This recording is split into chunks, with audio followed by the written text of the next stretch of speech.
Indul Andus.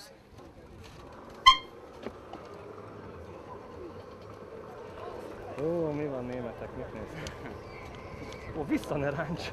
Nem, igen, egy kicsit felcsalódott az úrról lábadon, hogy tényleg annyi lesz benne a téma, hogy akkor először nekem mindenképpen majd itt be kell forduljak az ugráshoz, mert kibiztosítalak téged, mindegy, csinálom a dolgomat, és akkor hát, hogyha ők intenek, vagyis hát akkor most ezek szerint így fog menni, akkor fogsz te ugrani, és fejjel előre, jó?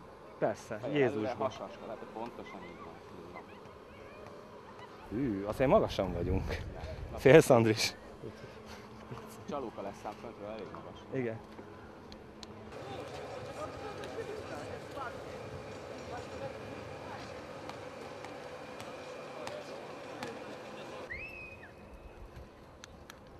Egyébként a lábadon fogod érezni, hogy megfog, jó? Ugrottam már egyszer. Na, hát akkor nem. De azért mondd el még egyszer. Tehát, csak hogy ne aztán nincsen gond. Hú, és dagadtat vegyem be célba? Hú, Jézus. Na most már egy kicsit paráztató.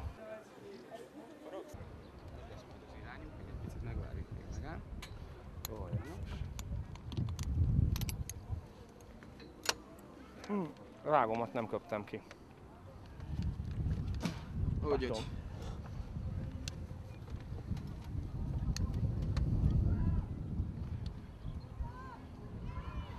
Andris.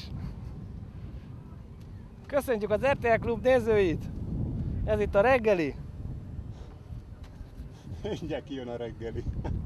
Szabi, hát én tőlem készen vagyok. Úgyhogy ha gondolod, mehet. Andris? Hát akkor... És összezárjam a lábam? Például teljesen mindegy egyébként, ahogy neked kényelmes. Jó. Jó? Megyek! Szevasztok! Ciao.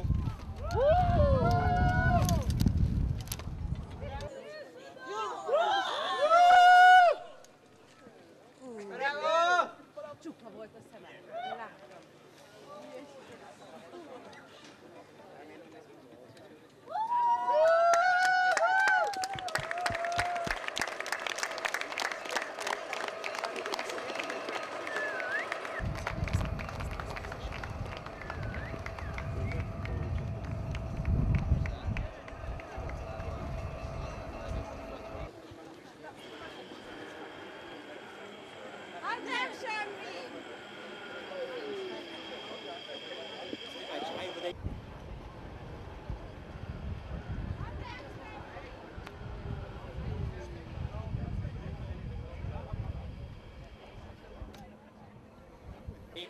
Leszakad a lábam. Hát furcsa érzés egy Tóth Szabit innen alulról nézni. Szia, Szabi! Hello, sziasztok! Hello! Meg kell nézni gyorsan a pulzusodat. Hajtsd előre a félet, majd a hasad A felé. nyakad, a nyakad!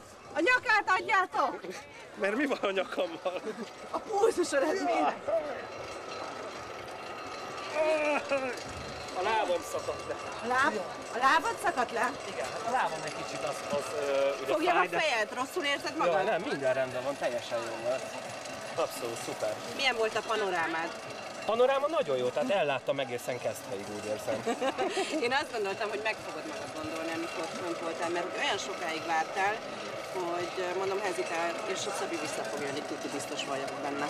Nem, hát hogyha már egyszer fölmegyek, akkor le is jövök, de akkor nem a daruló, hanem akkor ugrok. Egyébként nagyon jó érzés volt ismét, ahogy elugrottam. Igen, most már nem is tűnsz feszültnek. Nem, abszolút. Halálnyugodt vagyok. Halál. Akkor még egy menet mehet? Abszolút, persze, de csak veled. Ó, persze, megígértem neked. Tandemba lehet ugrani? Tandemba? Na hát, Évi. Tényleg? Mondjuk már úgyis profi vagy benne. Abszolút. Jó vagy, Szemi? Jó, abszolút, minden rendben. Ez volt csak kellemetlen a lábamnál, meg hogy éreztem a Mekit, hogy itt van. Köszi. Meghitettél előttem? Aha. Szóval tetszett? Abszolút jó volt, nagyon szépen köszönöm. Tényleg jó volt. És máshol nem szorított? Ott is szorított egy kicsit, de... Ki mondta, hogy arra gondolok? Én a válladra céloztam. Ja, ott nem. Egyedül tényleg az volt csak a probléma benne, hogy a reggelimet éreztem, hogy ide felszorult teljesen, meg egy kicsit vágta a bokámat, de egyébként rendben volt. Milyen jó, hogy érzed a reggelit, mivel hogy abban vagyunk most. Abszolút. Ügyes voltál. Na akkor Évi, ugrasz velem? Persze, gyere. Gyere, akkor menjünk. Oké, erre. Honnan ugrasz? Ja, innen ugrasz? Várj.